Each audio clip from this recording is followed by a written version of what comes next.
Hello everyone, welcome back to my channel. तो ये vlog है सैटरडे का। 20 तारीख थी सैटरडे को, और उस दिन लंच में मैंने बनाया था कटहल। और कटहल में मसाला काफ़ी ज़्यादा जाता है, तो मैंने काफ़ी सारे प्याज लहसुन लिए थे। और मैं हमेशा अलग अलग बनाती हूँ क्योंकि कटहल एकदम तीखा अच्छा लगता है, बट काव्या इतना तीखा नहीं खा पाएगी, इसलिए मैं अलग अलग से बनाती थी। पर उस दिन थोड़ा सा लेट हो रहा था हस्बैंड को ऑफिस के लिए, तो फिर मैंने इस बार एक साथ में मसाला बनाया था। और हल्दी और धनिया तो मैंने काफ़ी सारा डाला, मिर्ची मैंने थोड़ी सी कम डाली थी। और मसाला जब अच्छे से भुंज गया तो थोड़ा सा मैंने मसाला अलग कर दिया था काव्या के लिए, और फिर बाकी मसाले में और लाल मिर्ची और गरम मसाला एक्स्ट्रा मैंने ऐड कर दिया और फिर बनाया था। और फिर वो जो मसाला मैंने अलग किया था उसको मैंने अलग से कढ़ाई में लेकर थोड़ा सा कटहल मैंने बचा लिया था, तो वो मैंने काव्या के लिए बना दिया था। ये देखिए चरखा वाला कटहल है, एकदम लाल दिख रहा है, और दूसरी साइड उसका फीका वाला कटहल बन रहा है। और यहाँ मैंने टिफ़िन लगा दिया है हस्बैंड का।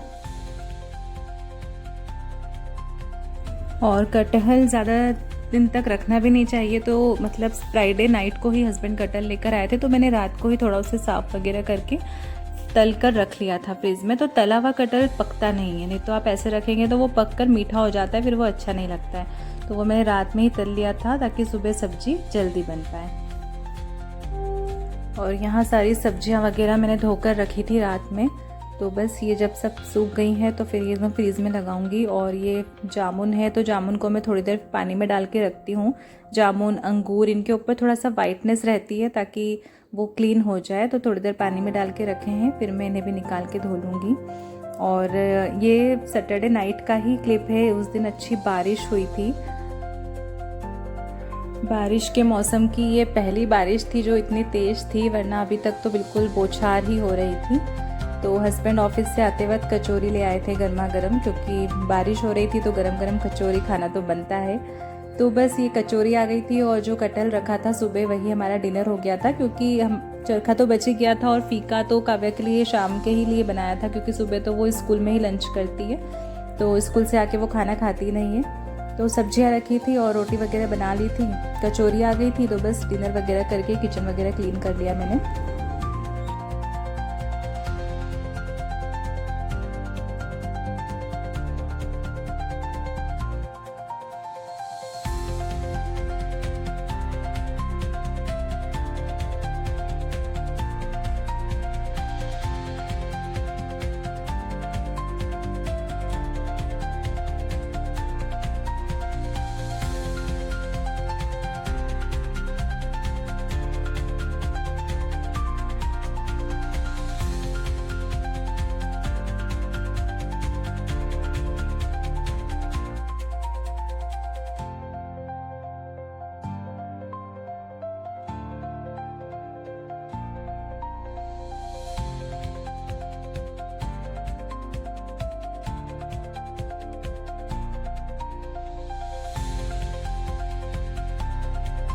और संडे को हमारे यहाँ गेस्ट आने वाले थे, तो उसके जो भी मतलब मेन्यू मैंने डिसाइड किया था, इसके लिए मैंने आलू वगैरह रात में बॉईल करके रख लिए थे।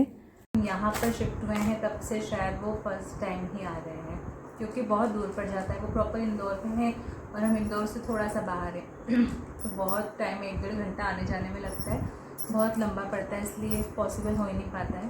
तो शायद ही फर्स्ट टाइम ही है जब वो लोग हमारे यहाँ पे आ रहे हैं। और मुझे तो यहाँ मैं आपको कुछ चीज़ें दिखा रही थी जो मैं उनके लिए लेकर आई थी। ये कंकु हल्दी की डिबिया छोटी सी मोर बना हुआ है, बहुत सुंदर है। और मैं बैंगल्स लाई थी उन सभी के लिए।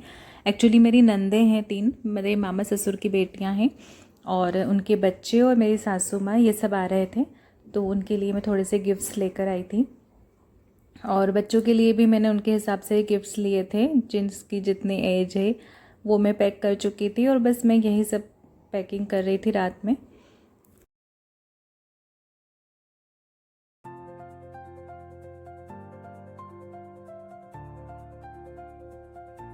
और ये संडे मॉर्निंग का समय हो रहा है अभी, और बस मैं किचन में खाना ही बना रही थी और टंकी ख़त्म हो जाती है।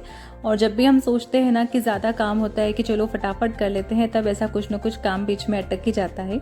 बट कोई ना, दूसरी टंकी भरी हुई रखी थी तो टंकी वगैरह चेंज करके खाना तो समय पे बन ही गया था। बस सारा सामान निकाला क्योंकि टंकी सबसे पीछे थी, तो सारा सामान निकाल के टंकी चेंज की, फिर सामान वगैरह व्यवस्थित करके मैं खाना बनाने लग गई थी। और इस बार भी मैंने आम रस, पूड़ी और छोले तो बनाए ही थे क्योंकि आम रस का तो अभी सीज़न है और छोले काव्या के बर्थडे पे सबको बहुत पसंद आए थे, तो सबका वापस से मन था कि वही छोले ही वैसे ही मैं बनाऊं। और मैंने शिमला मिर्च की सब्ज़ी बनाई थी, तो उसकी रेसिपी मैंने आपके साथ शेयर की है और वो बहुत टेस्टी बनती है सब्ज़ी। एक बार आप इस तरह से बना के ट्राई ज़रूर कीजिएगा। बेसन वाली शिमला मिर्च बनाई थी मैंने। और सबसे पहले मैंने छोले के लिए मसाला पीसा था और उसके बाद मैंने आम रस बनाया था, क्योंकि जब से कल रात से बारिश हुई थी तब से लाइट का आना जाना चल रहा था, तो लाइट के बिना तो आम रस और मसाला कैसे ही पिस पाता और खाना लेट हो जाता। और यहाँ मैंने थोड़ा सा आम रस अलग किया है शक्कर डालने के पहले, क्योंकि मेरी सास को शुगर है तो वो बिना शक्कर का आम रस खा सकती हैं।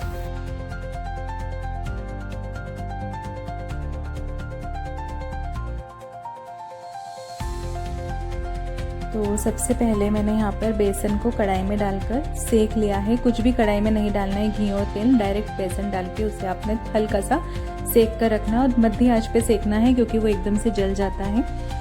और फिर कढ़ाई में तेल डालकर जीरा और कटा हुआ प्याज और हरी मिर्ची डालकर फ्राई करना है और उसके बाद हल्दी डालकर शिमला मिर्च डाल देना है और उसको ढककर पका लेंगे। जब शिमला मिर्च थोड़ी सी सॉफ्ट हो जाएगी तो आपको बाकी के मसाले डालने हैं, जैसे धनिया पाउडर, लाल मिर्च पाउडर और नमक, और फिर से उसे ढक करके पका लेना है। और जब पूरी शिमला मिर्च अच्छे से पक जाती है तो लास्ट में उसमें आपको ये जो सिका हुआ बेसन है ये ऐड करना है और बेसन बहुत कम डालना है। मतलब देखिए इसमें शिमला मिर्च दिख रही है, सिर्फ एक कोटिंग सी आ रही है बेसन की, ज़्यादा बेसन अच्छा नहीं लगता। तो यहाँ सब गेस्ट वगैरह आ गए थे और मुझे अलाउ नहीं था उन्हें पब्लिकली इस तरह से दिखाना। मैंने शूट तो किया था बट फिर मैंने इसमें कुछ भी शेयर नहीं किया है। और दिन भर हमने बहुत इन्जॉय किया, खाना वगैरह खाया, तंबोला खेला, डांस भी खूब करे और हमारी शादी की सीडी हमने लगा दी थी, तो बस वो सीडी में अपने पुराने दिन सब लोग याद कर रहे थे, शादी का एल्बम वगैरह देखा। बच्चों ने भी काफ़ी इन्जॉय किया, वो अपना गेम्स वगैरह अलग खेल रहे थे। तो पूरा दिन इस तरह से हमारा संडे का निकला था और फिर शाम हो चुकी थी, 5 साढ़े 5 बजे, तो उन लोगों को वापस निकलना था, तो बस चाय वगैरह बनाई थी, तो चाय वगैरह पी के फिर वो लोग चले गए थे।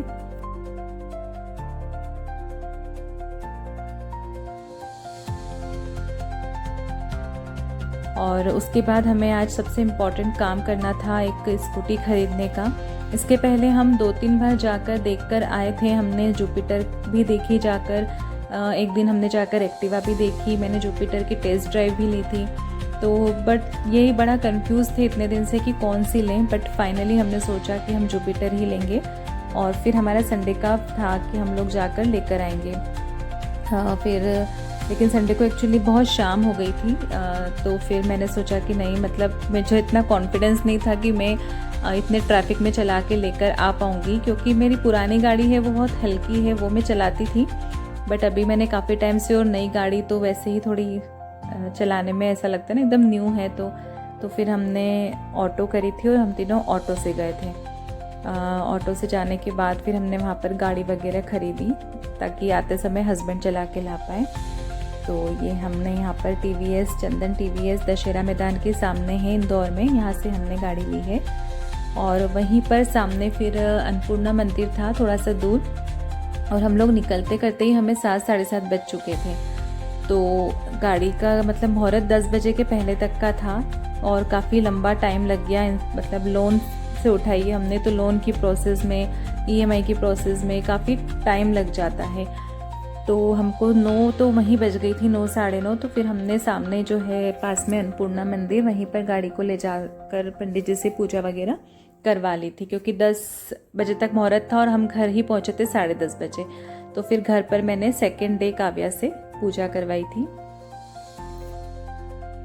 और फिर भी पूरा पेपर वर्क तो पूरा हो ही नहीं पाया था, तो उस दिन तो हम लेकर आ गए थे गाड़ी घर पर, बट दूसरे दिन मॉर्निंग में हस्बैंड वापस लेकर गए थे उसे शोरूम पर। और जो बचा हुआ काम था उसमें सीट कवर वगैरह डलना बाकी था, कुछ काम नहीं हो पाया था, और थोड़ा सा EMI का प्रोसेस भी बाकी था। तो फिर सेकेंड डे मॉर्निंग में वो जाकर कंप्लीट किया था। तो देखिए ये जो गाड़ी है जिस पर काव्या बैठी है यही वाली हमने ली है। तो फाइनली आ ही गई गाड़ी, काफ़ी टाइम से हमें लेना थी। छोटी गाड़ी वो बहुत हल्की थी तो अब मैं काव्या को बिठा के नहीं चला पाती थी, वो हम दोनों के वेट के हिसाब से बहुत हल्की थी और बहुत पुरानी भी हो चुकी थी। वो मेरे कॉलेज टाइम की गाड़ी थी तो अब उसका तो कोई मतलब नहीं था। बट हाँ, वो गाड़ी हमने दी नहीं है, वो रखी है क्योंकि उसे काव्या चलाती, वो सीख रही है अभी उस गाड़ी से चलाना। तो ये देखिए फाइनली गाड़ी आ गई हमारी और पंडित जी उसकी पूजा कर रहे हैं। एक्चुअली मैंने आपको बताया था कि मुझे काव्या की भी ऑफलाइन क्लास लगानी है और यहाँ पर क्लासेस इतना दूर दूर है ना कि बिना गाड़ी के तो पॉसिबल हो ही नहीं पा रहा है, तो इसलिए गाड़ी लेना बहुत ज़रूरी था। तो अब गाड़ी रहेगी तो मैं उसकी क्लास भी लगा सकूँगी। बहुत टाइम से वो कथक की ऑनलाइन क्लासेस ही कर रही है, लेकिन अब उसकी ऑफलाइन क्लास मुझे लगानी ही है।